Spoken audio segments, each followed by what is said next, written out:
Here's how to change the time zone in Mendel Linux. Open up a Western terminal and type in timedatectl list-timezones to see the list of time zones. I'm in Melbourne, Australia, so I'll look out for that. And there it is.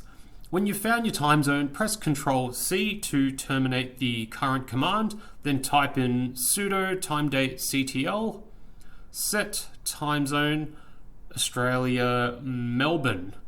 That'll set the time zone, then type in sudo timedatectl set-ntp yes to autosync the time. Then reboot the system with sudo reboot.